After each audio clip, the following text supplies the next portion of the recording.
So what's up, buddy? What's happening? How you doing, man? All right, yeah, doing well. Such an honor to allow us to pop your podcast cherry. Yeah, that's it. Yeah, it's very much appreciated. Yeah, man. Yeah. So what's going on? Well, I've come over to Belfast. Well, I've come over to Bangor. I keep saying Belfast. It's not. It's Bangor, isn't it? Come over to Bangor, obviously to see you guys and see Hendo. I've come over to get some treatment to sort of speed along the process of post-surgery, I suppose. I've been waiting since the start of this year to get this surgery, and I managed to squeeze in a cancellation and sort of be a bit ahead of schedule. So with this injury and obviously with the recovery, I'm just trying to find like little shortcuts here and there to sort of get me back on the bike quicker. So I've like with ringing up the hospital and stuff, I managed to get cancellations for appointments and put me like a couple of weeks ahead. And then obviously with getting the cancellation for the actual surgery, that's put me like I'd probably say about a month or 2 months ahead. And then being able to come over and I'm having good connections with you guys and with the magical stuff you do with your machine and all your knowledge about the body, it's good to come over and obviously again hit another shortcut and speed up the process of the ankle injury. I suppose, So what happened? So at the start of the year, I was riding my local skate park. Well, I know what happens, but well, yeah. So I was riding my local skate park, and I'd done a trick. So I'd done a 360 to fakie, and then I was gonna do another fakie 360 when I'd come back onto the quarter pipe. And as I've done that, I've decided, right, I'll throw a bar spin in it. I've landed nothing abnormal, like landed perfectly upright. There was no tweak, no nothing, no tweak in the ankle, and I've even got the clip as well. And I've like analysed the clip and I can't see anything wrong with it. But when I'd landed, I felt this like sharp clicking pain in my ankle, and like I couldn't like put my finger on it. And then within like 5 minutes, I felt like this horrible burning sensation in my ankle, and I took my shoe off. And then at that point, it just ballooned right up. So I was walking barefoot on the ground of the skate park to sort of feel like what's gone on, like you know yourself in your body, like something's up. So I was walking about and it was probably like 5 or 10 steps, and I'd felt this like buckle in my ankle, and like it just sent me white within, like I just felt sick and but still couldn't pinpoint what I just felt. So I sat on the floor for a bit and was just chatting to everyone, just just going over like what's just happened, like, and then looking back at the clip, and then like, did you see anything? No, I didn't see anything either, but it doesn't look like anything on the video. So it was like, okay, I'll go to the hospital over it. Like I don't tend to go to the hospital over things. I usually just I trust myself to know, like, all right, it is a bit sore, but it's nothing I've not dealt with before. So after like speaking to my mates and everything, and I finally decided, right, I'll get up off the floor. Like I just couldn't walk. It was like excruciating pain. I'm thinking like I'm not being a wimp here. Like something is up, something's going on. So I went to hospital the next morning, because it like round mine, like I don't know whether it's like that over here, but if you go midday, you're not getting seen till night time. Do you know what I mean? So I went first thing in the morning. I'd managed to get crutches from my mum and dad's. I went to my mum and dad's on the way home, and I got crutches because obviously it's not my first injury, so I'm pretty well prepared there. I've got a wheelchair if needs be. Fingers crossed I don't need that. Yeah, it comes with the territory. Yeah, definitely, yeah. Mm-hmm. But I'd went to the hospital, I'd got an x-ray, and the nurse that was analysing the x-ray after it and sort of giving me like a little diagnosis, she was just telling me that, as you can see here, there's swelling, and obviously you could see in the x-ray, yeah, there is a bit of swelling, there's no fracture, but because I'd seen that there was no fracture, and it's caused this amount of pain and swelling off essentially a click, do you know what I mean? Something that's clicked inside my ankle. I was persistent that something was wrong, so I'd like then followed up with a few questions, but she didn't really want to give me the time of day, and fair enough, like she has got a busy day ahead of her, but she wouldn't even give me the 5 minutes to sort of answer the questions. She was just trying to like push it off, like, no, it's this, go away, just blaming it on the swelling. And I've sprained my ankle many times, but it's never clicked, and it's never made me go all sick within, do you know what I mean? So I sort of second doubted myself. I was gonna get a boot, my mate Cam had a boot there, and I've already got the crutches, so I'm thinking, all right, this like maybe immobilise it, sort of give it time to heal up, because when I've come over to you previously about like little tweaks in my wrist and stuff, you want me to sort of keep it as still as I can and just stay relaxed with it so that it can heal and give it time to heal. So I thought, same instance, like it's just happened, it's still fresh, my body knows something's going on, so if I sort of immobilise it, maybe it might sort of fix itself. So because the hospital not really giving me much time of day with it, I started asking about my mates if they knew any like specialists or anyone or any physios, and I had a mate, Joe Sprout. He does a lot of BMX demos, does a lot of shows here, there and everywhere, and he does agency work as well, so sometimes it's like acting, sometimes it's on his bike, stuntman. So he's got a very good physiotherapist by his side, and his name's Simon. So he'd got me in cahoots with Simon, and then me and Simon are chatting back and forth on the internet, and then we'd have like phone consultations, and then we were video calling, and I was showing him like what I'm dealing with, and like my ankle at this point sort of looks like a normal ankle. It's just at the back where it's like the little squidgy bit was still a bit swollen, and he could see that in the photos, like between my left leg and between my right leg, he could see like there was still a little bit of swelling underneath. Again, he's asked me how I've done it, how I felt during the whole process, and what's happening now with it. Like even though it's immobile, like how does it feel? Is it still making this weird click? And then we come to terms with, he diagnosed me with a thing called peroneal subluxation. So it's dislocation of the peroneal tendon, because the ligament that is supposed to hold it in place is no longer existent. It's not there. So once he had told me that, like I felt like a proper clear head with everything, because it ticked every box, and I wasn't trying to sort of make myself feel like that fits the box. You know what I mean? Like I was just listening. It was like the actual tendon. It's a tendon. It's the tendon. So the ligament snaps. So the tendon that's just free moving.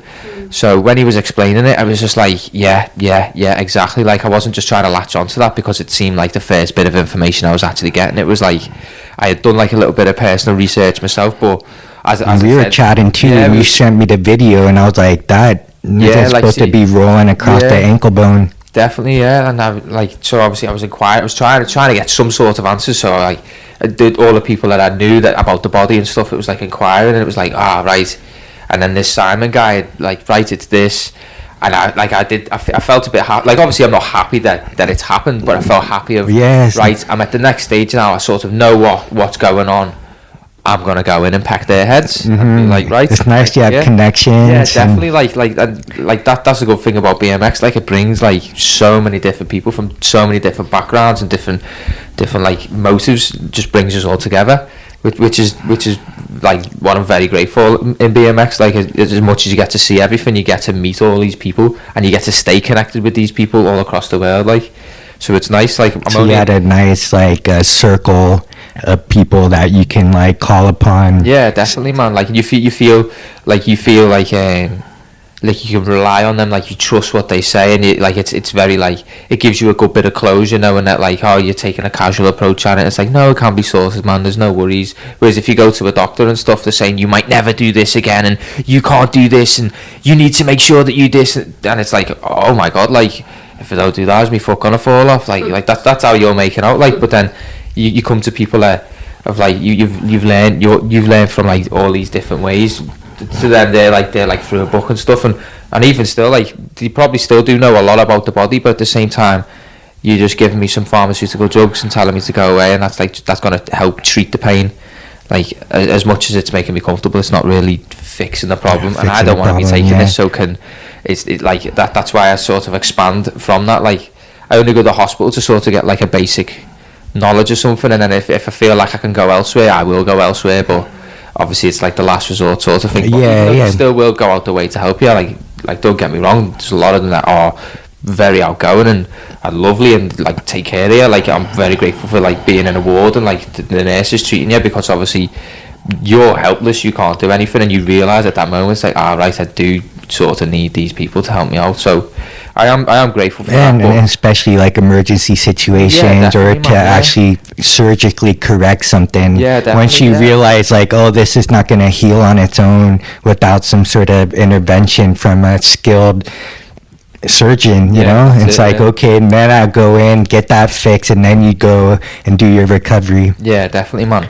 So like, I was speaking with the physiotherapist, he's told me what it is, and obviously with the ligament not being there, then the peroneal tendon is free floating, and that was the pain that it was giving me, and that was why it was making me feel sick, was because it was dislocating, and as it's dislocating, it's rolling over the ankle joint. And I'd like it took a bit to sort of wrap my head around how it comes out and what sort of way it comes out, and if it gets stuck or if it doesn't get stuck, and ways to get it back in. So like, learning that was very weird, but to start off with, it knocked me sick, and then it just became that frequent that I wasn't even bothered about it. Like in that sense anyway, it didn't make me sick at that point. It just made me annoyed. Do you know what I mean? Like, there'd be little clicks would be fine, like no pain, just maybe a slight bit of discomfort whilst it's out, and I'd just give my foot a little wiggle and I'd go back in. But then like with work and stuff, or like literally something as simple as jogging, like I don't jog, do you know what I mean, but sometimes just take like a little leap to just like, you know, like maybe avoid something out the way, or just like jump that step, something you just like unconsciously just do without even second doubting.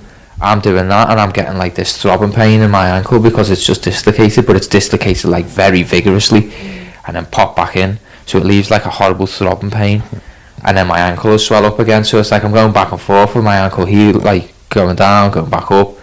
So like, so you weren't getting any kind of resolution? Not really, no, and you're not really noticing any difference. So and were you still riding? Well, to start off with, when I'd went to the hospital and he said no, it's a sprain, I'd carried on walking, because that's what they do, they get you to carry on walking and go about your day, because otherwise your ligaments and stuff and your tendons get stiff.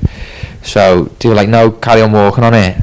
And like that, it was that month that I was walking, I was thinking, there's surely more to this, like this is not right. So seeing a physio, and the physio told me I should have been immobilised in a boot straight away, and I should have been resting it. Do you know what I mean? So when I thought like, oh, I can go and get a boot off my mate and immobilise it, I should have essentially trusted my gut with that, because I did have that gut feeling, but the little doubts in your head creep in, and then it's like, oh right, okay, now maybe I'll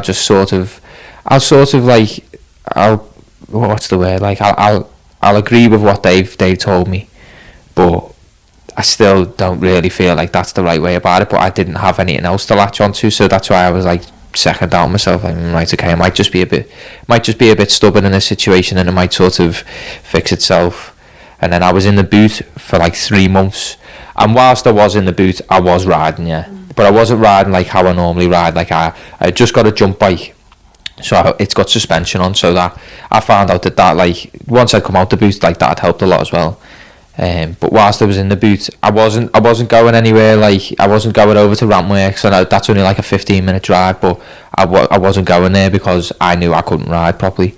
So it was just like staying local sort of, and because my work is related on a bike, like I ride a bike around delivering food, or like I work in a bike shop, so I've got to be testing the bikes that I've then fixed or I've built up to make sure that they're running smoothly. I was just going down to like, we've just got a new local pump track. It's not very big, but it's just something fun. It's literally like 2 minutes down the road. I've only got to ride there, and it's like a nice middle ground as well, because my brother lives like across the road from the park as well. So it's like, it's been a few times I'd just be like ring him or text him or vice versa. It's like, yo, want to go and ride the pump track? And that's something sick. Like I've not actually had that with my brother for a good while, like a good few years, because when he was like 12, 13, he'd done a backflip on a scooter and he'd ruined his knee, all the ligaments in his knee. So any sort of physical activity was sort of out of bounds, and he couldn't really let go and enjoy because he was so concerned about his knee. So it was hard to sort of like meet up with them and like ride bikes and stuff. Obviously we could do different things, but it was like we grew up riding bikes and scooters and stuff together. Like he was always on the scooters and I was on the bikes, and then sometimes it got to a point where it's like, I'm bored of the bike, have you got a spare scooter? And we'll go down to the bottom of the road and we'll wax up a curb and just have a mess about. Do you know what I mean? Something as simple as that. But it was always, growing up with my brother, like we'd always ride together, we'd go these places together. So you guys are like reconnecting. So whether he's like on a scooter or a bike, like it didn't matter, because he was having fun doing his tricks, and it's like, sick to see. And then like same with, so you go visit him and so it, like we live like locally to each other still. Like I only live on the other side of the shopping centre, but do you know what I mean, like your daily activity and stuff, and like your routine and stuff sort of like doesn't mix at some point. So when you do get free time, it's like it's nice. So just message him like, do you want to come down to the local pump track and we'll just have a pedal? So I was doing that for a bit in the boot. And that's really gentle. It's just casual. Like it's just speed and agility. That's all it is. There's no tricks involved really. Like I would do like a little trick or something, but it's nothing drastic. Do you know what I mean? Like I know that there's at least a 99% success rate on landing that trick, because it's something I've done for years. So I was very like cautious with everything, and then I'd go down to the local skate park as well, which is only down the road, and that was more just like for social gatherings really, because I couldn't really ride how I'd want to.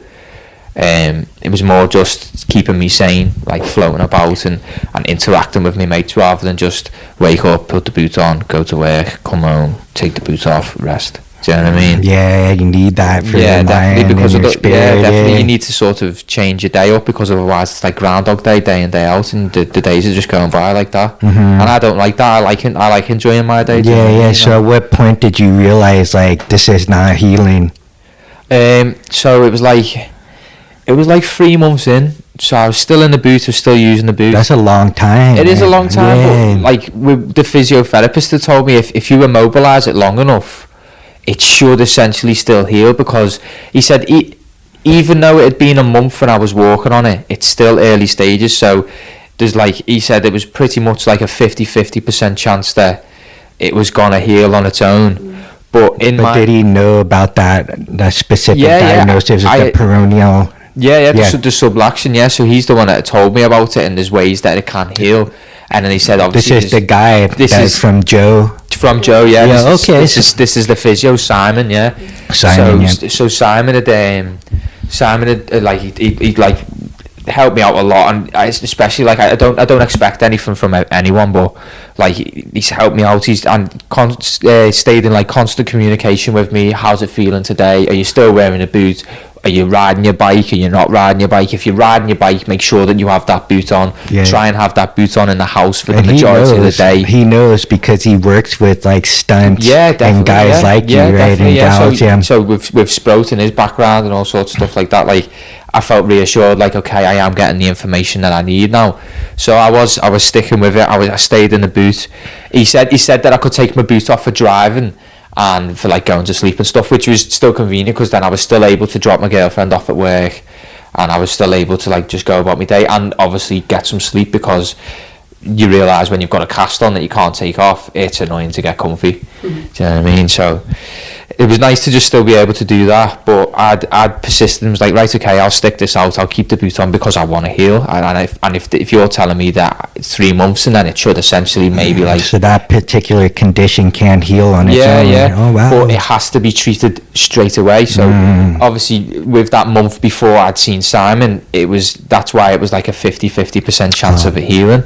So when he'd messaged again saying like, how long's it been now, and we were talking about it, and he's like, well, have you tried to like test your ankle out, have you felt like what it's like? And I was like, yeah mate, like unfortunately it still feels the exact same, like it feels no different.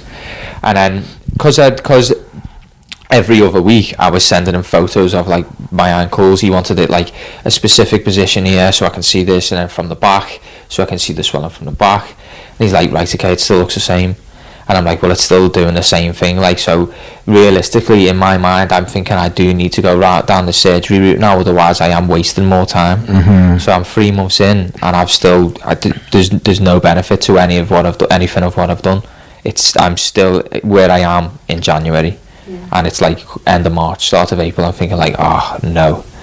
So I went to the hospital and I'd explained I've still got problems with my ankle. I was diagnosed in January and he said that it was a sprain, but I knew it wasn't a sprain. It's this.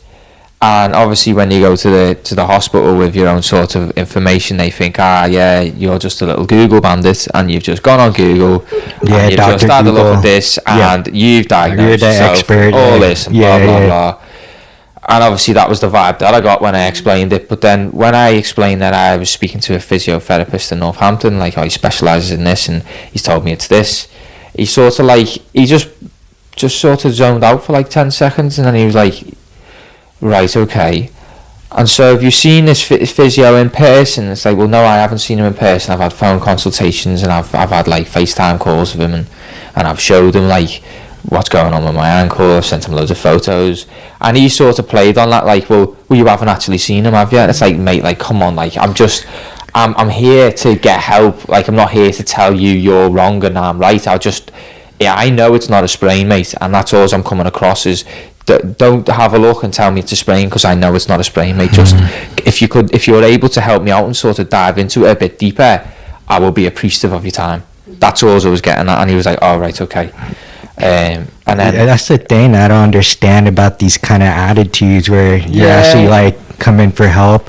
Maybe they come across a lot of people that are like hypochondriacs or something. Yeah, or ones that are sort of that are know-it-alls and they are like like you're wrong. So I do understand that you've got to sort of keep your guard up in that sense. But I still went in like a very casual approach with it, and I was just reeling off the information that I was given. So maybe he could bounce back and be like, "Oh yeah, I know about that," and so.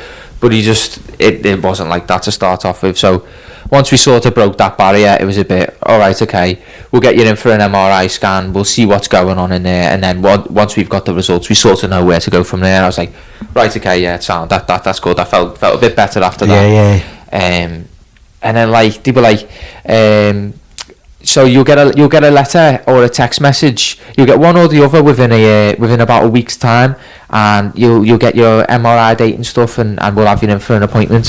He said usually you'll get the text first, and then shortly after follows the letter through your door. I was like, all right, yeah, sound like nothing I'd heard of before, like, do you know what I mean? And then it'd been a month, and I was like, oh wow. But like I got because I was like, because I'd put my mind at ease, like, oh, I'm getting an MRI scan and they're gonna be able to sort it out, that's no worries. I've sort of like gone back to work with like no worries, like, oh yeah, they're gonna message me. And then I've got stuck in with work, and then I've realised it's been a month. I've not had a text, and I've not had this, and I think like that. So my dad's like, you need to keep pestering them, otherwise they will forget. And I understand they deal with loads of people throughout the day, so they will forget. Like, I'm just another John Doe, do you know what I mean? Like, I'm just any bog standard guy that needs something fixing. So I rang up the hospital, and it took like 3 or 4 days of ringing. Like, I was getting passed around to all these different parts of the hospital, orthopedic, fracture clinic, appointments, and like no one was like getting back to me. Or I'd be on the phone for like 40 minutes getting passed to all these people. I'd be on hold to this last person for like 10 minutes. And then it just go boop, and you're like yes, like nice. The only hour I've got out of my day, I sat on lunch to try and ring you up, annoying. And I've just been fucked about. So it was a bit like heavy on the head. Like, it sort of like put me. You're looking at the same 4 walls and doing the same thing day in, day out, and there's only so much you can do to sort of tweak your day up. And it was just getting to the point again where it's like, right, it's Groundhog Day. Like, do I want to go and ride the pump track? Do I want to just go down a local park? Do I want to go to work? Do I want to just go walk around shopping? No, because then I've got a big boot on and I'm limping about. So it sort of put me in a bit of a sort of in like a bad mindset. Not like a.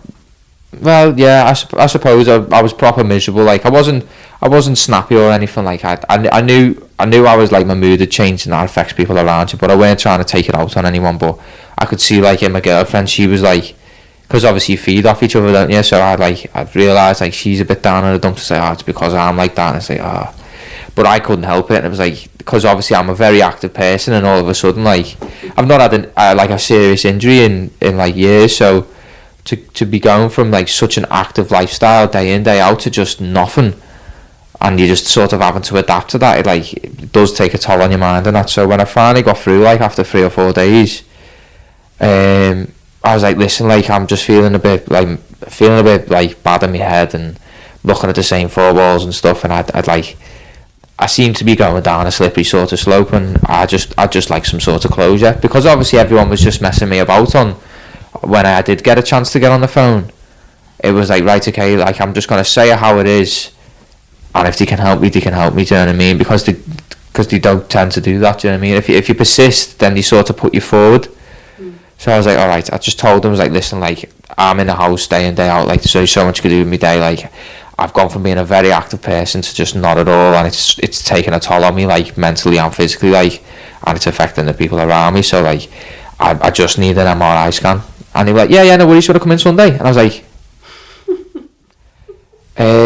yeah, alright, yeah, so I'm just thinking, like, why has that took you so long? Like, I was like, people were meant to get in contact with me, and you go, oh yeah, there's a note here saying that, oh yeah, has no one contacted you? No. It's like, well, no, that's why I'm ringing you. Do you know what I mean? That's why I've rang you, like, past 3-4 days on a run.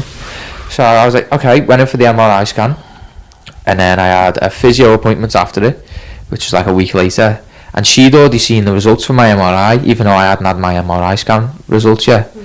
And she's like, oh yeah, the tendon that you've having trouble with, the peroneal one, it's meant to show as like a light grey on the MRI scan, but on your scan it was showing as black, which shows that it's some sort of inflammation, and obviously if it's inflamed, then something in your ankle's causing that.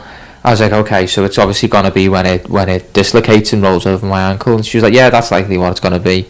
She gave me that physical exam, where she'd scooped the thumb underneath it, and it popped out, and it was like the first time thinking like, I've showed like 3 or 4 doctors, and I've had like assessments, and it's not seemed to have popped out, which it always does that, doesn't it? Like, you have any sort of like injury, or like it's like when you're taking your car to get fixed because it's making this weird noise, and then the mechanic's there, the noise is non-existent. It's like that's mine, that's our secret noise, that's just me and you.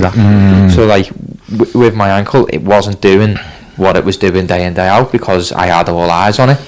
So when this physio managed to actually scoop it out with a thumb, obviously it sounds a bit disgusting, like she's scooping out the tendon with the thumb. It was only like a little bit of discomfort, but like it was like I finally got someone in the hospital that has seen what I am going through, like. So I asked her, like, can you do it a couple more times?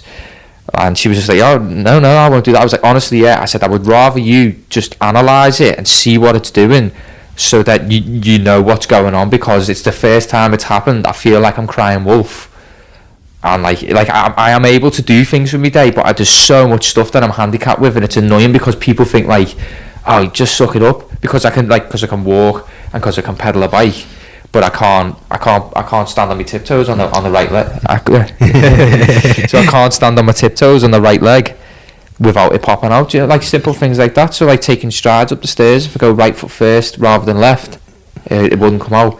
But if I went left and then like point my right one out, it'd pop out. And it's like, I say I'm going up 20 stairs, it'd come out at least 10 times. It's like, what's going on? Yeah. So to have her actually be able to scoop it out and finally have someone on my side, like, okay, yeah, I can see something's going on there. She's seen my MRI scan, it's showing as inflamed.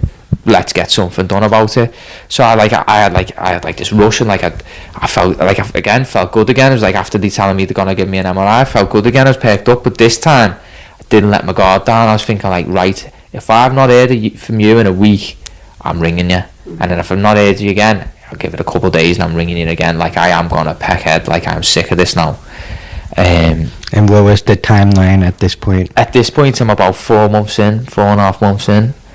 And then because I'm persistently ringing up, I'd rang up on, I think it was like a Tuesday, and asked if they had my MRI results yet, and I knew they had, because the physio I'd seen like the week before had already seen the results, and she said that she's not really meant to share the results, but she can tell me like a little bit of what's gone on, because obviously the doctor's meant to analyse it and tell me what's going on and what he can do.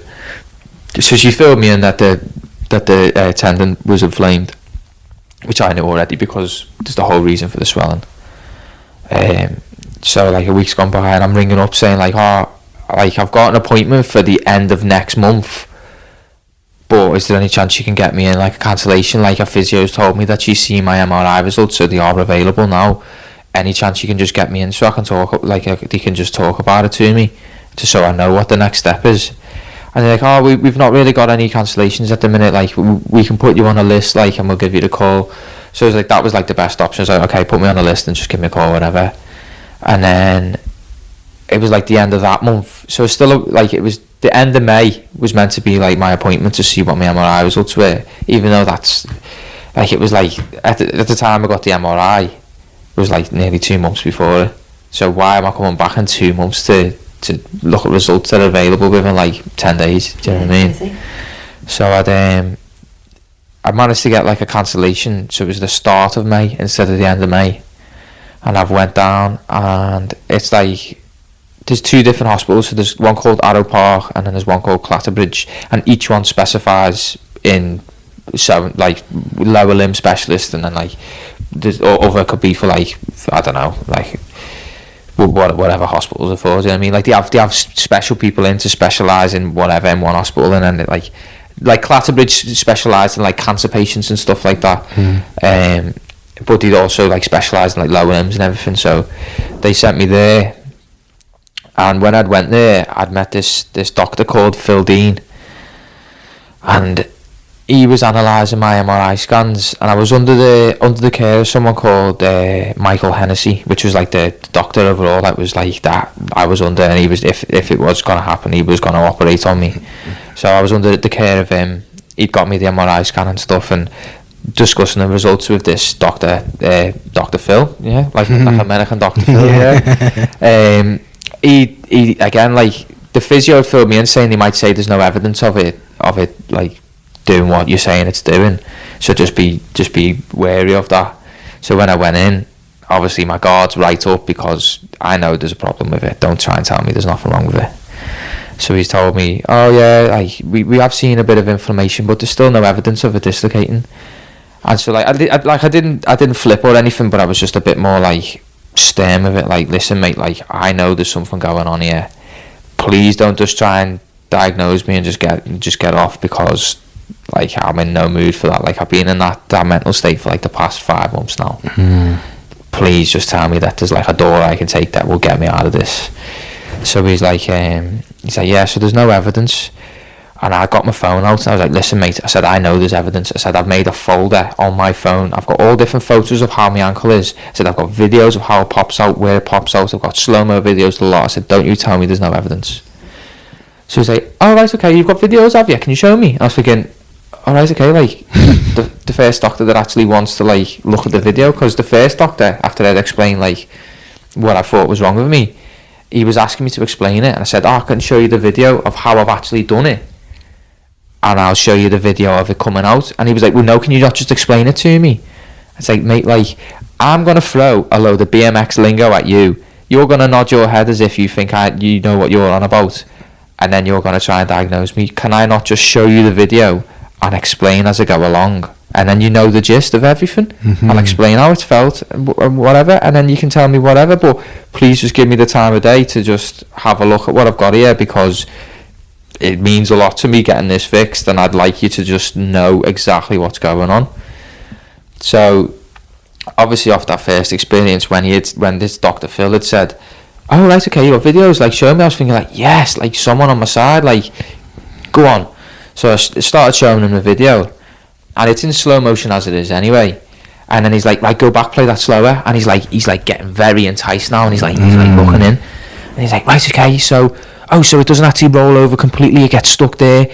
What does it feel like when it gets stuck there? Is there a tension in the side? I was like, yeah, down the side of my car feels dead tight. He's like, right, okay. And is there any discomfort? Is there any pain? I'm like, yeah, explain it. I'm thinking like, wow, okay, this like wave of like, yeah, you're gonna help me, like, nice one. Nice. He's like, give me 5 minutes, I'll go and discuss, and I'll come back with some results. And I'm like, thinking like, is right, like, I'm getting somewhere, thinking like, oh, like, but like trying to not get my hopes up as well, because obviously like I've been messed about for the past few months. And I was like, right, okay. And by the way, like, throughout all this process at this point, once I'd come out the boot, I had started riding again, because whilst I was waiting for my MRI, they took me out the boot and gave me a brace and said that the boot was too excessive. and a brace would work just the same, but the boot wasn't dislocating my tendon because it was one you could pump up. There was no room for it to pop out, so it was doing the job. So even though they were saying it was excessive, it was doing what it said on the tin. Okay. So when they gave me this brace, sort of like a bad thing they gave me a brace, really, because I know what I'm like, do you know what I mean? It'll get to a point where I feel comfortable on it, and it's not popped out for a day, I'm gonna go and ride. So I tightened the brace up as much as I could, and I found that when I was riding my BMX, it was giving me a lot of grief. And because there's no suspension or anything on it, and I don't run rock hard tyres, I run about 60 psi, so it's sort of like in the middle. Like people run like flatters, like Hendo runs like double that, which is crazy. Like I've not got the wrists or ankles for that these days, like, so I like a little bit of squidge in it, but like still fairly solid. But that was giving me grief, like, and obviously a lot of my tricks involve my feet, so half my trick list's gone, and it's like I've got to sort of work around it, and I just didn't feel like BMX was fun at that point, because I've got to be cautious with everything that I do, and I can't do this specific thing because it's going to aggravate it, and I can't really do that because then that requires my right foot. So there's a lot of mind games with riding BMX, and I just wanted to just chill and float about and everything. But even that was not just, like hyper analyzing. Yeah, definitely. So like that was just sort of put it down again, because I thought, I might be able to just do like little things, but even still I couldn't do little things on the BMX. I was like, So when I'd actually done my ankle, I had not long just finished my jump bike project, so it took probably about 4 months in total. I've been wanting a jump bike for years. Like I've just been on the fence about it, and obviously with like money situations, anytime I have like thought about going into it, something else has took my money. Do you know what I mean? So it was always one of them. And then my mate Joe had got me involved on one of his bikes. He gave me like a full suspension downhill bike, and we went to this bike park in Wales called Revolution Bike Park, and I lent his bike for the day. And I had this, like, I knew like ride bikes, like, do you know what I mean? Like, it doesn't matter what you ride, it's gonna be fun. But when I went Revolution Bike Park, it was like a whole different world. Like, I know I'm riding bikes, but it just felt completely different. Like it's the same sort of tactics, like using your bike. You gotta have bike control, your speed and agility, and do you know what I mean? And being able to suss things out correctly so you don't overshoot it and that. But like coming down like a mountain on this track that's been built like to perfection, and like you get this arm pump as well, because you're rolling over so many rocks and ruts, and then you all of a sudden it's throwing you one way doing a jump. Like you've got to be so focused the whole time you're doing it. But even still, it's just like this amazing rush of just adrenaline, and you just like the smoother you're landing, and nice you feel yourself loosening up, and like you feel like there's like the little bit of style coming in. You're like, I'll do a little skid, I'll skid over this little berm, I'll weave into this dead quick so it goes like that.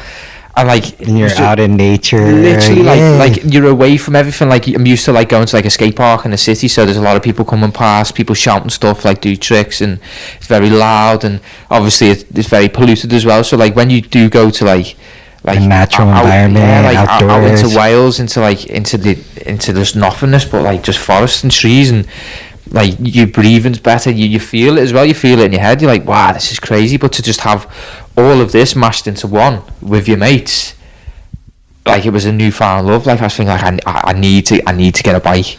So I was looking at like different bikes and stuff, and I was essentially gonna get this thing called like an enduro bike. You can get a free ride bike, there's all different styles of like suspension bikes you can get. Just it all depends on what you're wanting to do with it. So I was trying to go down this route of like a free ride bike, which I can still like rag about like a BMX sort of. Obviously it's a lot weightier, but you could still rag it about and still do your tricks and stuff, but also it's still compatible for these sort of courses that you're riding. So I was looking into getting one of them, and then something come about, and the one that I wanted was just gone, and I didn't really like any of the ones that were available, because I was just looking on getting a second-hand one to start off with, and I was like, not really tickling my fancy, and I don't really want to spend like £2,000 on something that I don't really feel like, do you know what I mean? So I was like, maybe I'll go into a hardtail, which is like a jump bike. It's still like a BMX style, but you've got suspension on the front, and you're still able to ride like a lot of bike parks. There's some bike parks that aren't compatible with that sort of stuff, but there's still a lot that are. So I thought, all right, that's a good ground to get started on. Hardtail, I can ride skate parks, I can ride dirt jumps, and I can go to bike parks as well. So I thought, all right, I'll get cracking with that. So like I bit the bullet one day and just bought the frame there and then, and I was like, right, I've got to finish it now. I've got a frame there, and if I don't do anything with it, I've got a brand new frame there that's doing nothing but collecting dust. So I started that project, and I'd finished that project as I'd fucking got this ankle injury. So that was a bit of a downer. But once he gave me the brace, yes, I thought, right, I'll have a go at the jump bike, because the BMX weren't doing it. So I was like, right, okay, I'm new into this. I can't really do much on it. Proper rookie vibes. Let's have a go with this. So I started at the local Parkman's, just doing like the bog standard stuff, like 360s and bar spins and stuff, just to sort of get the feel of how the bike's going to throw you, or what sort of weight you need to throw into it to be able to do this. And it was good, because I was even though I was falling off on a lot of like stupid stuff, it was boss, because I had this rookie vibe again, like like with beginner because it gets to a certain point in BMX where like, you know that you've got this skill set behind you, and anything you want to progress into, you sort of got to be in the right mindset for, because it's getting sort of serious now. Do you know what I mean? Obviously there's like little quirky things that you could probably do that don't require as much, but just higher consequences. Definitely, but like there's certain things that you want to be able, like you're impressed with, like, right, I want to do this, but it's like, right, I've got to be in the mood for that, because this is going to be a big trick. So to sort of have that vibe again of like starting out and learning like 360s and like the bar spins and that, it was like I just fell in love with it again. It was like, wow, like I'm a proper like rookie getting into it, and I love it. Like I wonder how this is gonna feel. Like literally like a tail whip as well, because you've got a bigger bike, even though it's still the same sort of weight. It's different geometries and it's longer, and like you do the same sort of technique, but there's little things that you need to tweak to make that feel good on that bike, right? Which I love, because I'm finding it out again, and then once I've sussed it out, I'm like a little kid, and I'm like, I know how to do that now. Like I'm buzzing. That's cool. So that's what's helping you then. Yeah, definitely. Because of your mindset, you're really getting inside. Yeah, because I wasn't active. Yeah. So it's got me out the house, it's kept me active, and I thought, right, I'm diving into it. And the brace was working? The brace was working for the majority of things, yeah. Like, there was still some things where it was like, ooh, that hurt, that. But it was mainly like landing flat on things, and if I cased something in a specific way, or I'd realise I hadn't tightened the brace up enough, so it did have room to move a bit. Because it was, even though it didn't come out in the boot, when it come out in the brace, I'd have to take the brace off before I could pop it back in, which is quite annoying, because it just meant more discomfort for a longer period of time. So it was trying to get the brace off quickly. So so during this time, like, I started riding the jump bike, and was just like, I started going to a bike park, this bike park that's about half an hour from me, called Pimbo Bike Park. I met the owner there. He's so sound, just such a good vibe, all the locals, boss, and it's just like, there's just countless amounts of jumps, but like it's all within a trail. So once you've dropped in, you do the whole trail, which takes about probably the longest ones, but like 2-3 minutes, and then you're at the end, and you go back up to the top, and it's just the same thing. You like, right, I'm going to take this line here, I'm going to take this line here, and again meeting like all different kinds of people as well. Like, it's just like a friendly vibe. Everyone's loving it. Everyone's like, yo, you forks are nice, yo, your bike looks sick, yo, that thing you did over there was sick before, oh, you made it look stylish, or how long have you been riding for? It's like, no way, man, like, that's crazy. Just dove into this new world, and everyone's dead friendly, and you think like, this is something I could get into. And so, like, how is this world different from where you came from? So with BMX and stuff, like, you've got a lot of friendly faces. You've got a lot of people that would, like, doesn't matter whether they ride street trails or park riding. There's a lot of people that are like, yeah, man, like, sick. That was like, that peg thing you done over there was sick, or yeah, that turn down you done there was boss, or that fucking 720 triple tail whip to one handle lander was amazing. Do you know what I mean? Like, it's all different people that just enjoy riding bikes, but then you've also got a lot of people that are very cliquey, and this is where sort of egos come into effect. Like, they put their ego first. Like some people, like sometimes I've found where, like, I travel a lot around the UK, and especially since all this COVID stuff's come about, like, I've had to, like, sort of expand around the UK. Like, I was going to France, and I was going to Germany, going to Spain and stuff. Like, they're the only real countries I've been to. I've been over there, I've been Northern Ireland, I've been into Ireland as well. But like, since the lockdown stuff hit, like, I've had to sort of like go to like corners of the UK that I haven't really been before, to see what's there and see if there's any places to ride and stuff. And you find that when you go to like these new skate parks, and obviously, like, you're a new face to the majority of the people, I just try and be as friendly as I can. Do Do you know what I mean? Like, there's no falseness about it whatsoever or anything. Like, I'm not trying to be like that. Like, I'm just trying to be myself. Yeah. So you go into a park and you just let on to everyone. Like, yo, man, how's it going? Yo. Like, I don't want a full-on conversation with you, but I just like to like you to know that I acknowledge you, that you're here, and just vice versa. Like, yo, man, what's happening? How's it going? And then we all just take turns to ride the park. That's how it should be. But you get a lot of people that like will go out their way just to not talk to you.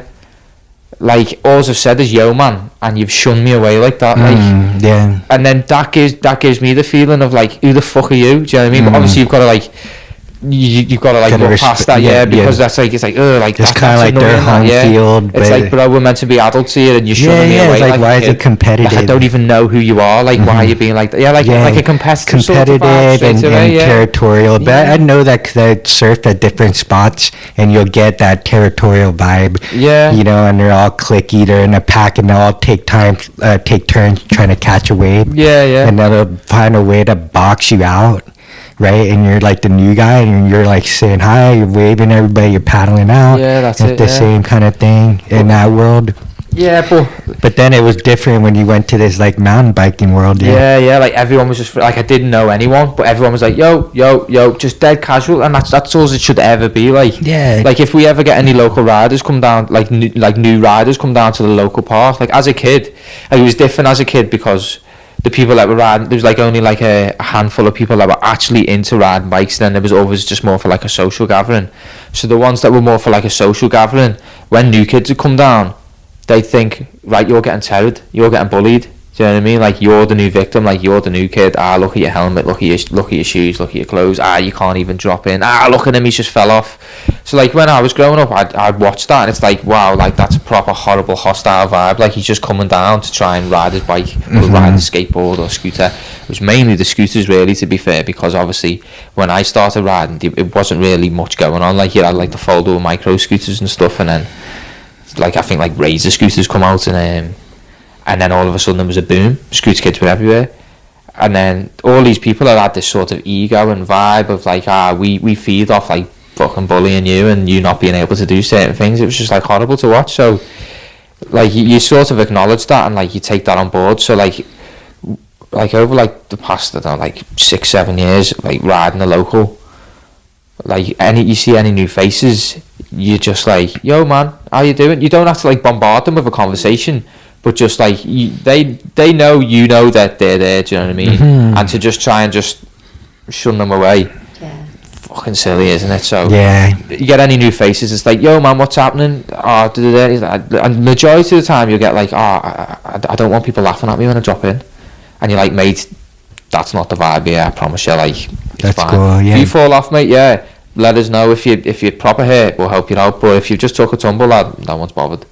And then like, you'd see like one of us slam, and then get up, and then we just sort of like not laugh at each other, but just laugh it off, like, wow, what happened there? It's like, I don't know, I've done this. And you're like, wow, you better redeem yourself there, I've seen you do loads of them. And then you see like everyone sorts to get, right, okay, sort of let the guard down, like, okay, it is alright. And then you see them come back more often. Like, you've got a mate called Kieran. He's probably like 3 or 4 years into riding now, but when he started riding, it was like that same sort of vibe. Like, he like obviously had this group of mates coming, but you've noticed over the years he started to like bond with everyone down the local, and then all of a sudden he's become like a part of like the group, and it's just such a casual thing now, like, to go from something, he's come down on like a full complete bike, and he's just like with his mates and not really doing much. He'd be riding about, and then it's like he's dove into it, and then like everyone's like realised everyone sort of helps each other. It's like, wow. And now he's like my right hand man for like the majority of things. It's like, anyone game to do this and he'll be first, I'm game, let's go. It's like, yeah, sick. That's cool. It's just nice to have that sort of vibe of everything. But with BMX and that, like, you do come with like, it's not rare, but it doesn't fill the sport. Do you know what I mean? Like, don't get me wrong, there's a lot of like proper wholesome people, and they're like sick and outgoing, and they'll chat to you, and they're the most friendliest people going. But you do come across these certain vibes when you travel about. It's usually like the big dick at the skate park, do you know what I mean? Like, it's his local park, and he's been a top dog for years, and someone's come about and he feels threatened. But that's not the vibe you're meant to be giving off in BMX. You're just meant to ride and just have fun. If you see someone do something sick, that you should feed off that and be like, right, I want to do something sick. And then you're supposed to be like, yeah, that was sick, yeah, that was sick, yeah. Do you know what I mean? Yeah. You'd rather have something like that. So I've noticed that in like the bigger bike world, and obviously I'm still new to it and stuff, but like the first few sessions I've had like very much enjoyable, like it just very casual and like just steady. Like if you let your guard down, you have more fun. So it's like, yeah, he's right. Like, but like, just I'm glad like you brought that up, because that is like a concern for a lot of newbies that are starting. Yeah, or, definitely. But you it's know, like that kids. in any sort of sport as well. Yeah, isn't it? Like you can come across that. Yeah, and it's generally in the more like competitive sports, but it's like the street sports do have that like sort of territorial gangster kind of vibe. But you know, we were talking to Matt Gillespie about this, and he said that he didn't realize, like, you know, I guess in the BMX world it's not as prevalent as like some of the other sports, extreme sports. Yeah. But also the fact that like people feel like self-conscious. So we started late. I didn't get into it because of that like sort of cliquey territorial vibe. I wanted to. The other reason was it hurt more when I fell on concrete versus like the water. So I like preferred like riding waves. But the fact that like when you're starting, you're just like self-conscious, so it's almost like public speaking. You're like afraid to like embarrass yourself, right? So but back to what you were saying in terms of like your mental outlook of what you're going through and the frustration and sort of what was happening with the people you love around you, and I just think it's so cool that you were able to find something that could give you that little like sort of sense of like learning again, and like, you know, like feeling like a rookie, as you said, and then just sparked again. The spark, and that you could like actually ride with the brace on. And so can we get back to the doctor and like what finally, how did the surgery finally come about? Like he said, okay, hold on a sec, let me talk and I'll get back to you. Well, you'll probably noticed in this podcast that I'll get rather sidetracked. I'll tell a story and then there'll be like 7 different stories with Dude, it happens. Like I'm like that with anyone. Any of my mates can confirm. You know, we love it, man. I just like listening to your voice. You know, I'm just like, wow, this guy's from Liverpool, the different accent, and you know, I just find people are really great at like storytelling. But just get back on it, man. So Dr. Phil had gone out and he'd spoke to all his other doctors, and when he'd come in, he gave me 2 options, and he's like, right, first option, we can leave it and see how it goes. And I just like gave him like this death stare, like, come on mate, like it's been like 4 or 5 months now, that's off the table. And then he was like, I knew you'd say that, so the other option is surgery. And I was just like, slice me open, mate. Like there and then I was like, okay, get the forms, let me sign the forms, not bothered. And he's like, right, okay, so what we're gonna do, because obviously he's still saying like there's no evidence of it, so they've got to be careful on their behalf and everything with what they say and what they say they're gonna do. So he was like, right, okay, so it's sort of like an operation to sort of take a look. We're not necessarily putting down on paper that we're gonna fix you. We're gonna have a look to see if anything's repairable, and if anything is repairable, I will repair it. And then if I've found a problem, I will then dive a little bit deeper to have a look to see if there's any other problem that's causing this. So I left that day. I was buzzing. I'd rang my girlfriend. I was like, they're gonna operate on me, like finally. And he had asked me as well, like, am I available on short notice? And I was like, if you can get me surgery next week, tomorrow, I'll be there, mate. Not a problem. I said I would drop everything for it and I would just come in, because I've, like, at the start of the year, I didn't expect this to take up the majority of my year, and here we are in July now, and I'm finally like on the mend. The cast comes off next week and I can start building the chicken leg right back up.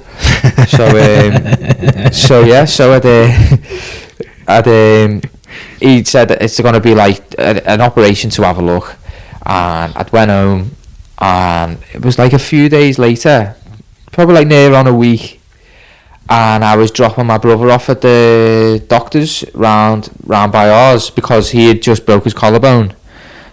Family of accident prone, obviously. He was at the local pump track and he'd come off side on, broke his collarbone, so he was going for a checkup with the doctor. So I dropped him off, and I said to him, because I was the only one that was able to drop him off that day, everyone else was working, I'd just come from work to take him to the hospital. And then I'd asked him, like, oh, let me know, go in and ask how long you're going to be, because if you're going to be a few hours getting like your scans and stuff, then like I'll go back to work for a bit before I come and get you. And he's like, oh no, I'll sort me on my own. I was like, alright Sam, but if you're only going to be about half an hour, I'll just wait for you. Like, there's no point in me going back to then come back and get you, because it's just wasting petrol, do you know what I mean? So, alright, yeah, sound. He was like, alright, I'll give you the ring in a minute when I know.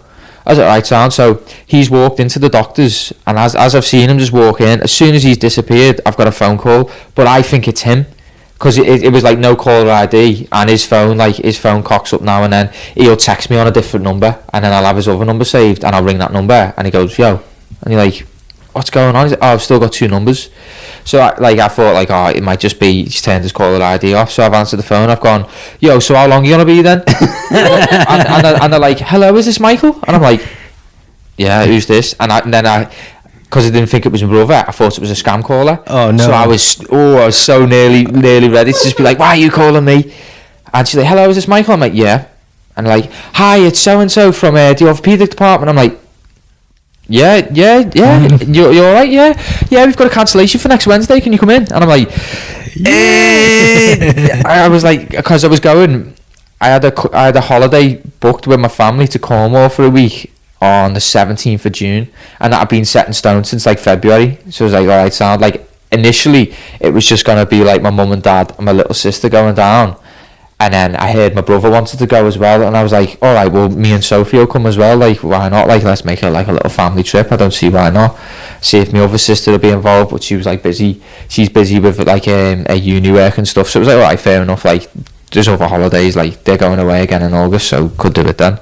But we had this holiday booked for the 17th of June, and it was like week before, and he'd rang me like, oh, can you come in next Wednesday? And I was thinking like, oh, what date's next Wednesday? And I thought it was 15th, and I thought, no, I'll go away on the 15th. And I was like, unfortunately, it pains me to say this, but I can't take it. Like, the only holiday that I've booked, like I've booked it, and like I've going away, and it's a lot of money, and like it's not my money, so it's like I can't really be wasting that. And then I was like, I'm gonna have to pass. And I was just devoed, and I rang my dad straight away, and I was like, what day do we go away? And he's like, the 17th. And I was like, 15th. I was like, right, I've been given a cancellation for surgery next Wednesday. And he went, well, you'd be a fool not to take it then, wouldn't you? And I was like, all right, sound, I'm gonna button you now. Buttoned him. I rang back the hospital, and I thought it was Arrow Park, the other hospital that had rang me. So I was speaking, I was like, can you put me through to appointments? And they put me through to appointments. Hi, I spoke to so-and-so about literally like 2 minutes ago on the phone. Her name's this, and she's been telling me about cancellations. Right, okay, we'll put you through to cancellations. Put me through to cancellations. And then they were like, we haven't rang you. Did nothing to do with us. And I'm thinking like, you're having me off. Like, I swear someone just rang me. And then I just clicked. I was like, it might be the other hospital. So I was like, oh, okay, no worries. Got the number for the other hospital, rang the hospital. I was like, put me through to cancellations, please. And she put me through to cancellations, and I heard the same voice. And I was like, hi, you just rang me before about surgery and a cancellation. She's like, yeah, what's the name? Told her my name. And she's like, oh yeah. And I was like, have you gave that away yet? And she was like, I was literally about to ring someone. I was like, if it's not too much to ask, I can't actually do that date now. Just the holiday's not till 2 days after. I was like, so I rang my dad and stuff and found out. I was like, if that's still available, I will take that surgery. I said, yeah, okay, I'll put it through for you now. See you next Wednesday. And I was like, yeah. Like, within a couple of days, I got my letter from a pre-op and stuff. I had to go in on the Monday for like a COVID test and stuff, which surprisingly, yeah, throughout the whole pandemic, yeah, was my first ever COVID test. Like, I'd gone all this time without a COVID test, and I finally, like, right, they've gone and shoved it up my nose and that. I've balked and fucking nearly spewed. And was like, yeah, right, nasty. They've done all the stuff like weighing you and obviously like your heart rate and your height and stuff. And then the next day was surgery, and I was like, all right, okay, so I'm going in for surgery. So I've gone in. I've documented as well. Like, I filmed a little bit on my GoPro and stuff, like got my little paper undies and stuff. Yeah. What did you call it? The sutures. Which ones? The picture of your ankle. Oh, the vajankle. Because it looks like a pair of lips, mate. So he's got a pair of lips on your little ankle there. So I went in, and they told me about an hour and a half. I previously snapped my leg, so I had some genuine knowledge of how, like, they put you to sleep and stuff, and how they sort of make you better with the pain, and they put these nerve blockers in, Usually it is for like major surgery and stuff. So he was telling me, oh, we're going to put some nerve blockers in. And where do you do that, like local in the ankle, or like like around where they've like caused some sort of trauma? Yeah, he'd sort of put it above it, so like any signals going to it, it's blocked by these nerve blockers. And they told me like, oh, you can get some permanent nerve damage from it at some point, like it's not 100%, but it can happen, we've just got to let you know. And I knew from previously when I'd snapped my leg, I don't have any feeling on like the little curve of my foot here, but it's only like that little bit, and it's like a small price to pay to obviously have a fixed leg again. So I knew about that. I was like, right, okay. So I was like saying to him, oh yeah, I've not got any feeling in the air because of the nerve blockers from when I snapped my leg. And he sort of was like, right, okay, we might reconsider then. I'll have a chat with the doctors, and we'll let you know obviously after the surgery what we've then done. So it turns out they only put anaesthetic in my leg. I don't know whether it was general or local. It's somewhere on my medical notes anyway. Okay. So they put me under IV, gave me oxygen, lights out, woke up. I was in like, I don't know what it is, like a remission. It's not remission because that's something to do with cancer or something, isn't it? Like some recovery room anyway. And the fella's there like looking at me, and obviously I'm thinking like, oh, I've probably been in and out and that, and I just woke up. I was like, whoa, like same again. You just blink, bam, cast on, fixed, easy as that on your behalf. So it's like coming about and stuff. They put me back in the ward, and I was there overnight to just be monitored and stuff, like heart rate, and just make sure that the pain's okay. The doctor come up and see me once I'd woke up, and he said that the surgery had went smoothly. He'd found bone fragments in there, so he's removed all the bone fragments, and then what they've done is they've scooped out where you've got a channel that your tendon sits in. And they were discussing like when the MRI results come, and so obviously they were saying there's no evidence. They were saying like, well, there's a possibility that you've got a shallow channel that your tendon sits in, and that's why it causes it to dislocate, because it's not deep enough for it to sit in. So what they done was they grooved out that channel all behind the tendon. Wow. Yeah, and relocated the tendon through like a different route, so it wouldn't have that same problem again.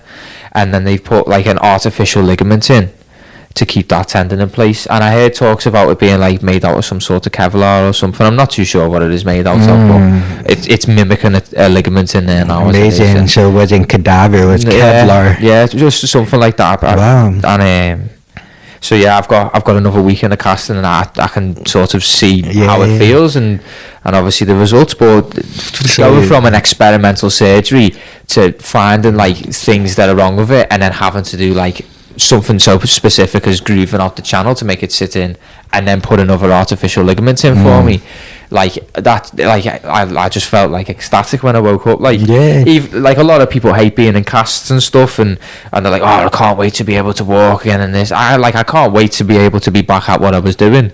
But I'm just so grateful to be at this point now, and to be past the point that I need to be of like having like physical assistance from a doctor to sort of fix me up. I can go about the route of like the way I think my body should heal, and like for instance that's like coming over to see you guys and spending like a few days over here in Northern Ireland and just learning the ways about my body and stuff, and like I'm doing like a little recovery video as well, but that'll probably be out in like a few months time, because it's like a long process, isn't it? I essentially want to finish the video on like some sick riding clips, but like I'm just documenting the process as I go. And but you could put it past, you know, not everything has been physically fixed to the point where you can fully recover and never have it like cross your mind again. Yeah, definitely. Like I know that I can put that to bed, and I know that like same with my leg. Once my leg was all done, and I had plated and screwed, and it built up again, and I'd seen the muscle build up, and it was like the same as my other leg again, and it's like, right, okay, it does feel strong now, and I was reassured, right, that's never going to go again. It might go again in like a different way, but it'll be a completely different break, do you know what I mean? But I'm not really paying attention to that because I don't want that to happen. But to know that like I'm on that other side now, and I can go about my ways of healing, was just, I just felt dead happy. Like I was buzzing, like I'm buzzing to have this on, but I'm also like looking forward to getting it off, but I'm not impatient about it. Like I'm just fully embracing the whole healing period, because I've like for the past 6 months before I actually got the surgery, that is what I've been praying on. Like I would just want to be in that state there where I'm in a cast and I'm on crutches and it is what it is, and then I could start building my leg up again, and then I can get cracking, and then I'm back to it, and then I'll sort of feel myself again. Because like during the time like I was going through this injury, obviously I wasn't traveling a lot, so I was like, I needed things to fill up my day, so I'd end up biting the bullet and bought a GoPro. I bought one of the little Hero Max ones, the 360 cameras, and I just realised how convenient it was to have. Like, you can just put it in your pocket and take it anywhere, and the quality of the videos is like, it's phenomenal. Like, it's so crisp, and it's like the equivalent to like a full-on camera. But like, obviously carrying a full-on camera everywhere is it's a bit more than just getting something out of your pocket and just being able to just document something so casually. And obviously you tend to have eyes on you as well if you've got like a load of equipment to say, wow, he means business him, and like obviously you don't mean business because you're just starting out, aren't you? So to have something like that, I was like umming and ahhing about making a YouTube for years. Like I used to do it as a kid. I've got an old channel there, and like it's just got all the old clips of like just things local and just mates riding or mates trying like new tricks and stuff, but it's there for everyone to look back on. And then I sort of like in my teen years I just sort of faded away from that because of a habit sort of took place, and then like obviously like different people's mentalities, and a lot of people weren't really into the whole YouTube and stuff back then. Like again, like referring to like sort of clicky stuff, you sort of like, when you want to do something but your mates don't want to do it, it's like it's hard for you to sort of like, right, okay, well I need to sort of surround myself with like people that kind of want to do the same sort of thing, so it comes about a bit easier. And like if these mates don't want to like do YouTube and stuff, then who do I do it with? Like I don't want to do it on my own. Like I like documenting things. Like I try and do a video as if like it's like a day in the life, like not a day in the life, but like if you're watching it, you're coming along with us. This is what we're doing with our day, and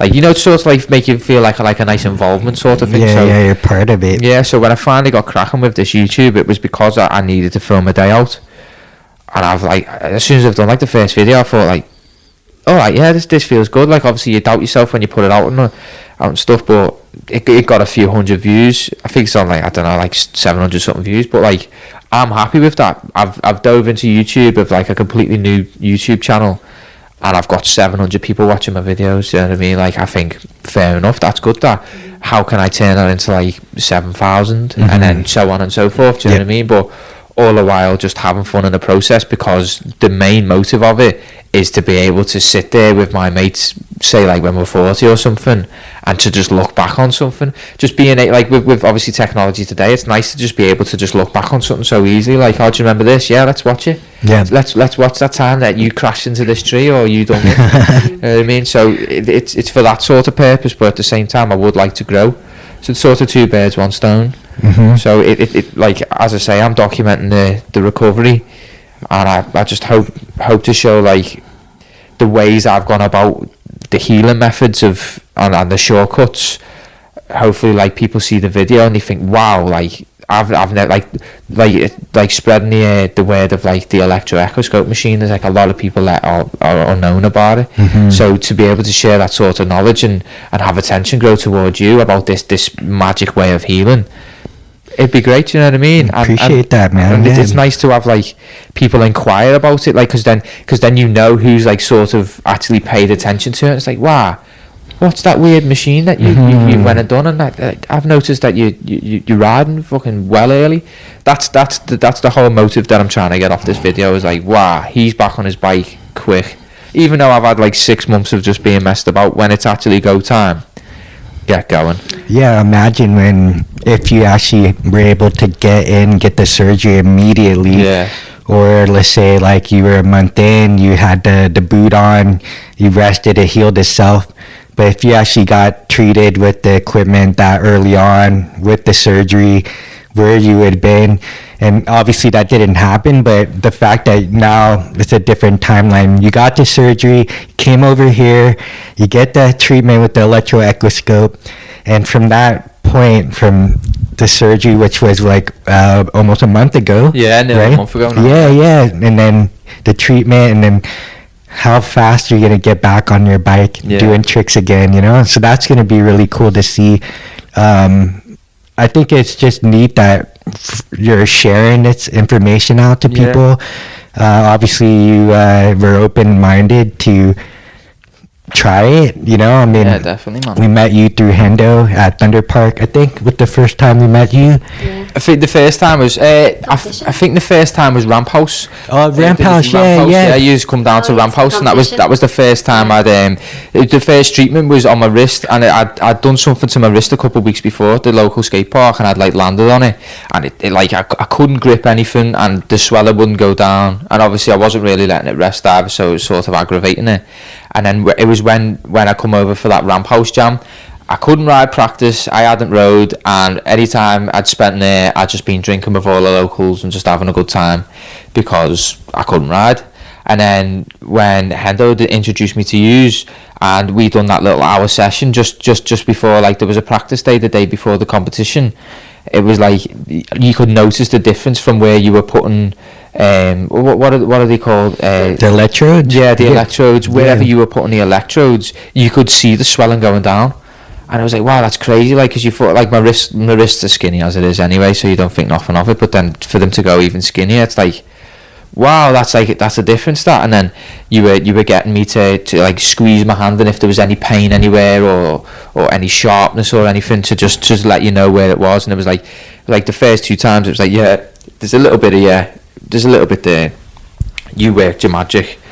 And then it was like, how does that feel? And I'm like, yeah, that feels all right. That I've put my little tubey grip back on, and I've gone out to have a little practice, and then I've realised like 10 minutes in, it doesn't hurt to squeeze.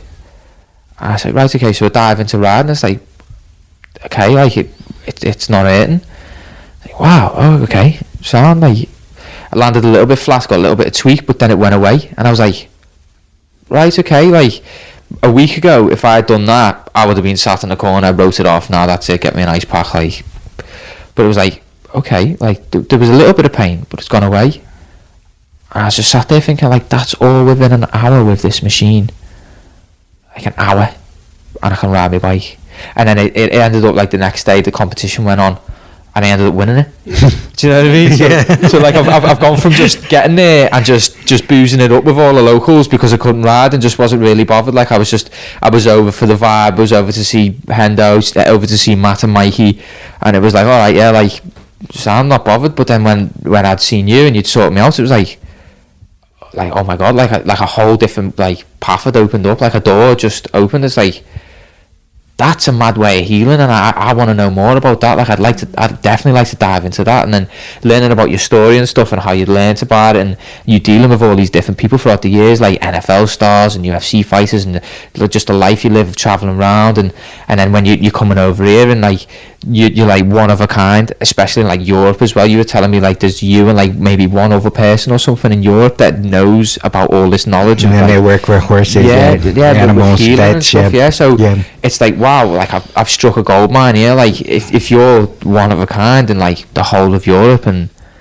like I'm like, we've got a connection now. It's like, right, okay, well, why it'd be silly of me not to dive down this route and see what it's about. And obviously each time, like I've only come to you like probably like a handful of times now, but each time I leave with more information, which is good, because any of my mates that have sort of took like an interest into like, wow, like what's this about, and like I've been able to like relay that information onto them, and then they're like, whoa. And like you could have like a list of like clients to be able to come over. Like I remember trying to get like a few people together, but everyone was a bit all over the place, so it wasn't really like a reliable sort of thing to do. But yeah, like, we'll figure it out. Yeah, definitely. I always want to go to Liverpool. Yeah, definitely. You'll have to come over, mate. Definitely.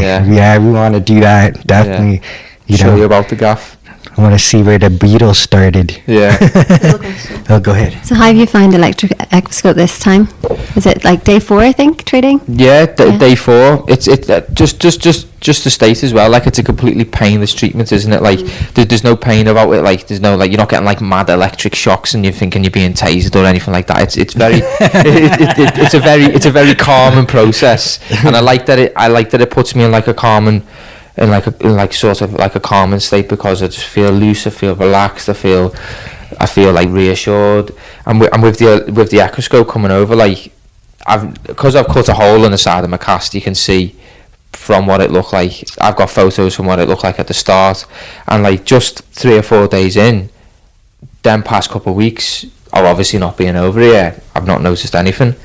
And within 3 or 4 days, it's like, whoa, crazy! Like it's closed right up. It doesn't stick out as much. It doesn't look as white. Like it's starting to get a bit of colour back into it. And today, you managed to get a stitch out. Like my body's rejected. I didn't get the stitch out. Your body got the stitch out.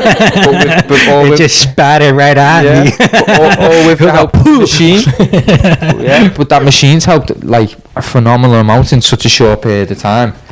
And it just be nice to like spread the knowledge on it. Like it's crazy. Like my I've been told that I can put weight on my foot with the assistance of a crutch, and to start off with, like my body's like telling me like it's a bit weak, it's a bit weary, and I could feel it like I was using the support of the cast rather than like the weight of my foot. So like obviously like the base of the cast on the heel is like thicker, because obviously like it's a very big pressure point, isn't it? So I was using the heel of the cast to start off with to sort of put my weight on it, and then like I've gone to like just have my foot on the floor, and then like if I'm walking, like I can walk with the assistance of the crutch, and it's like it actually feels all right. And then I think it was like 2 days in, I'd like the feeling like inside my actual leg felt stronger, because I stretch of a morning, like, you know, just like a little like wake up and stretch. I get this weird tweak in my foot, because obviously I can't stretch my foot right out like that, so it goes like back and forth like dead quick like that. Like I've noticed when I've woke up, it's not like there's no like mad twinge or anything, or like a weird dull ache because it's like trying to stretch. There's nothing like that. It feels solid. And obviously like there's a lot of like muscle wastage and stuff, so it still will be weak, but all on the internal side of it, it feels just like the left one. Do you know what I mean? I'm digging your sock. Yeah, good sock. We've got the pizza sock. Yeah, It's your like turtles. yeah, that's it. And what was the sock yesterday? The popcorn. Yeah, popcorn sock. Yeah, when I got off the boat, I had the hot dog sock. Oh, hot dog sock. No, I've still got. What's next? What's next? Well, we've got the burger sock left. Oh, the burger sock. And then we're all done for that pair anyway. But yeah, I don't really wear these socks, so I just thought, I've got them there, they're gonna stretch because they're on a cast, so I might as well put them to some use. So yeah, I've got a nice white sock on, and I've got a nice red pizza sock on. You even got a pink cast. Yeah, pink with cast. With a cool little like gnome door in it. Yeah. Because I know I'm gonna get a like a little bollocking off the hospital. So I just drawn a little door on where they've cut it out, and if they ask what it is, I'll just say it's air for ventilation. Just open a little door. It's brilliant. Yeah. The thing I love about it is that, you know, pretty much most people when you're in a cast, it's like, okay, you can't do physio, you can't do whatever other kind of treatments that are there. It's like, no, it can't happen. And then you were like, oh no, we can still treat. Yeah. We can still treat. And it was like, even if you can't get access to the actual like surgery point, you're like, yeah, no, I can go like top and bottom, I can still do it. And then you're like, no, I'll get my dad, cut a hole in the cast, here we go. Like if you can actually like cut a hole into that area where we can get access to it, even better. Which is class, because the thing is, it hasn't affected how the cast is doing its job. No, it's not affecting it. It hasn't changed the structure of it. Yeah, exactly. So for me, that was the first, and I was like, that's incredible. And then to physically be able to see the site and see, oh, look what's happening. I can see the progress. I can, that's class. Yeah. To be able to get that. It's nice to just like my dad's just all for whatever. Like I was like within reason, do you know what I mean? But it was like when I told him about my wrist and stuff, and when I come back, and obviously I had the trophy there to just be like, yeah, like you knew I couldn't grip anything before I went, and look, I've gone and won the comp. He's like, right, okay, yeah. So when I'd explained it to him, he's like, yeah, like that seems like a bit of you. That you should stick with that sort of stuff. That seems a bit like you, because obviously like bit hippie vibish, and like I like all like having to take like me CBD oil, and then I've got me foods, me drink supplements. Just like taking like a more natural way of like healing, rather than like going down the pharmaceutical route. But he's like, yeah, that seems like a bit of you. That like that's all for you. Like, you should stick with that, like that's good. So when I mentioned it to him, like, oh well, Tony said like, oh, he's able to help me out with the treatment and stuff, but he needs access to it. So when I get a cast, have you got anything in your shed of magic tools that can, you know, sort me out? He like takes out a circular saw. Yeah, like thinking it's just gonna be an angle grinder, and I'm just gonna have to brave it and just deal with He's it. like, you gotta make sure I measure it right, you know. Yeah, definitely. Otherwise, I've got a new vajankle. But that's a big one there. Yeah, but he whacks out this box. He's got this little attachment, puts it on, and he goes, this is the same as what it is that they cut your cast off with. It's just a vibrating blade. And he just puts his hand on it to show me. It's like, that's it. Amazing. And I was like, all right. And you got a video of that too? Yeah, I videoed it as well, yeah. And he's just going to town. I've just drew like a little template of where I'd like it to be cut out, and he's just done it. No questions asked. He's just all on board. He's all a part of it. He knows I mean well with it, and he's seen like throughout the years as well, like with like I've had a broken ankle and stuff, and like it's got to a point where I've just got annoyed. Right, this is a story, yeah. So I got annoyed with having a cast on because I broke my ankle, because the way it went about, he'd x-rayed it on the day I'd done it, showed me the x-rays, analysed it, and told me no, it's just a sprain, it's fine, go away. And I've been called back in like 3 days later, same doctor, same x-rays from the same day, and he's gone, oh, as you can see here, and zoomed in about fucking like the grain of sand, like just 1 million times. And he's gone, as you can see here, there's a hairline fracture, so we're going to cast you up for 6 to 8 weeks. And I was thinking, you bastard, like, my mate Cam has a birthday private session every year at the Boneyard. He rents that out and we go and ride it, and I was going to miss out on that. And then there was the Rampworks Halloween all-nighter, which, like, as a kid, to be able to ride all night in your favourite skate park, I couldn't wait for it. And there's all jams and there's thousands of people that come. It's like, wow, like, I'm ready for that. And for him to just go like, yeah, we're going to catch you up for 6 to 8 weeks, and I was just like, can't be bothered. And like, I was walking on it for 3-4 days and it felt fine. Like, it was just a little bit achy. I was like, right, I'm in this cast, and I'm looking at the cast and thinking like, oh my god. And my dad, as I said, like, my dad's used to it, so I just started walking about on it after like 2 weeks, thinking like, yeah, it doesn't hurt, it's fine. So I just started walking about on it, stopped using my crutch, and then it got to the point where the cast was that flat on the bottom, it was just dead easy to walk about. And then it come to the point where Cam's private session was coming up, and I wanted to ride it. So I was asking my dad, can you cut the cast off? And he's like, no, like, I'm not cutting it off because I'll get in trouble with the hospital. When you go back, who's cut your cast off? Oh, well, dickhead, he's cut the cast off. Do you know what I mean? So instead of doing that, he's went and got one of his old shoes and he's cut the sole off of it, and he's just went and got the hot glue gun, and he's just glued the bottom of my cast, glued the sole of this shoe, whacked it right on, put a bit of tape around it, and I went riding that night with the cast on. I went to the Boneyard and I could do a few things and I was happy. As long as I could float about and do a few things, I wasn't bothered. And because I had that sole of that shoe on, it wasn't slippy, so it was enjoyable. But shortly after that, I cut the cast off and I just went and rode the Halloween all-nighter anyway. Like, it was like, my leg was fine. The only thing that I did have a problem with was my Achilles heel being a bit tight, but that was just because of no movement for the time I was in the cast. But my dad's pretty on board with whatever I want to do. He knows that I sort of think of it logically. I need some sort of like reassurance here and there, or someone to tell me right now, you shouldn't really be doing that, and I'm like, okay. But I know myself how my body works, and if I feel like, I want to do this, I'll just do it. And my dad's on board, so I was like, right, I need you to cut a hole in this, and he's like, yeah, go ahead, let me know when you need the hole cutting in, and I'll just do it. I'm like, yeah, go ahead, is right. So yeah, I think it was the day before I got the boat over, he cut a hole in it for me, because he was going to do it the day I'd got the cast. I was like, but I don't go away for like a week and a half, so it's pointless having a hole in it. So he'd cut a nice hole so it just fits back on, put a little bit of tape on. Job's a good one. No problem. Great job. You can even tell. Yeah. It's been about 6-7 days with a hole in it, and the structure of the cast is still there. It's not cracked. Nothing, but I'm just ready to take me bollocking off the NHS. But, yeah. That's awesome, man. Hopefully though, when they see it, that when they see it and see the progress of it, yeah, they'll think like, all right, okay, like, yeah, exactly. Can't really tell you off for this because it's looking good, and it is looking good. Totally. It speaks for itself. Yeah. You gotta wind down and hear that update. Yeah, I'll definitely fill you in on that update, because I reckon it'll be a nice smug moment, because they were saying, no, we can't put a hole in the cast, and it's like, oh, all right, yeah, so, because it's something a bit stupid of me to ask a nurse, you know what I mean? Because if they put a hole in my cast, then it's like, right, lawsuit. Yeah, but I know I'm not like that, but they've just got to be certain.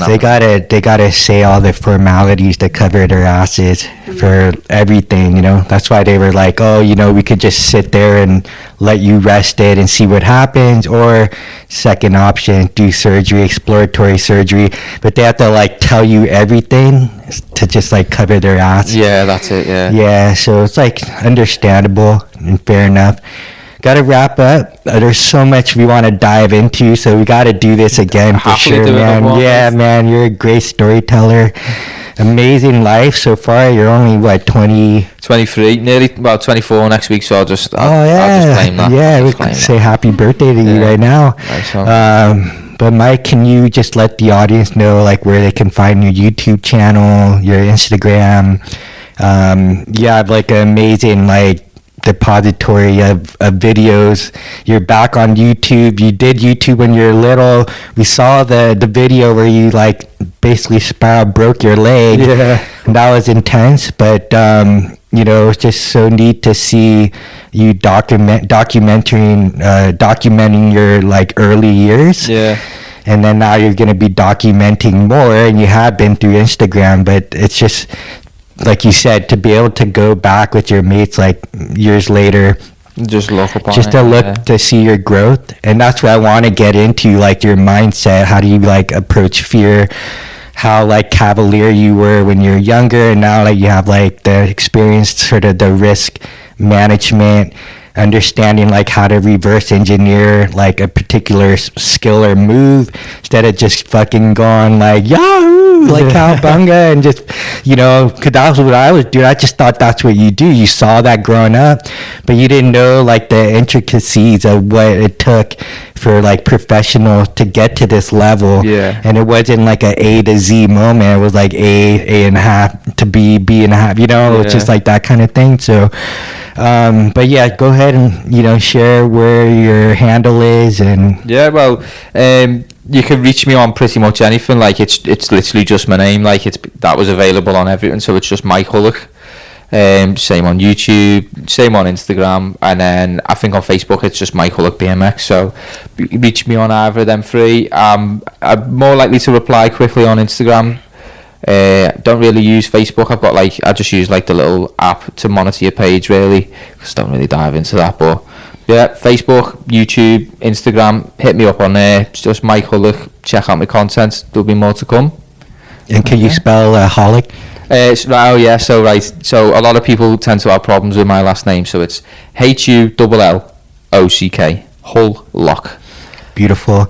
And again, thank you so much for coming on. Thank you for, you know, your testimonial on like wearing your wrist, your experience with the Electro-Equiscope, the documentation. It's almost like a documentary of like your healing process. So now you can share to the world that you found something that actually works. The process behind it, and how other people can get access to something like this. You know, basically reaching through us on this channel, or, you know, thorpeinstitute.com, or Intel Bio, so INTELLBIO.com, to find a local technician near you. But just the fact that you can share this to the world, you know, it works, and you know, let the community know that there's other options. You know, like surgery is last resort. Obviously it's very important. It's helped you, put you back together, but here's this other thing that can, like you said, shortcut the healing process.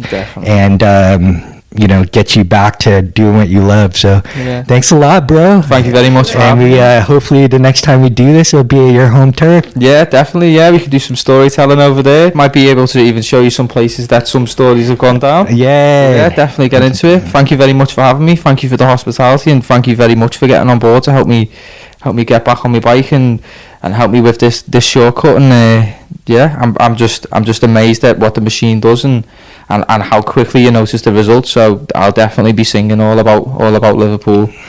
and all about the UK, about you too. Awesome, yeah, man. Very much appreciated. Can't wait to party there. Yeah, you know it. All right, Come brother. over, we'll get the party on. Cheers. I want to have a picture with, so you can see the little door. Oh yeah, That would be cool. picture. That would be so cool, so people can see the little, it's literally a little door. You could film a little clip and I'll open it. I'll just go. You see the vajenko. Vajenko. I know you went a wee bit embarrassed there. Was so No, I just didn't know whether like there was swearing or you know what I mean, like sound. Oh, you totally could swear, man. I should have mentioned that. That sound, yeah. I did. Yeah, I did you want slip in a bit. explicit. Yeah, that's fine because I'd rather like know that I can swear, but like I know, you I not know. go yeah feel free because then it's like boom boom boom boom. It's like fluent. I can't help it. But yeah, we've got the little fairy door here, and if you just knock on, hello. Oh. What's the secret password? Hayes there. But yeah, you open it up, there's the little door, and then if we just peel this back here, you can see the progress of the vajankle, and it's coming about very well. Wow. Very well indeed. We were That having looks problems here, sweet. it was sort of weeping at the start, but as you can see it's closing over lovely, and there's a bit of colour coming back to it. There's not necessarily a lot of colour in the bruising anymore, that's sort of fading away, but we're getting a nice colour back in that incision there, and it's working wonders. Yeah, there you go. The vajenko. The vajankle. Vajenko. Awesome, man. Thank you.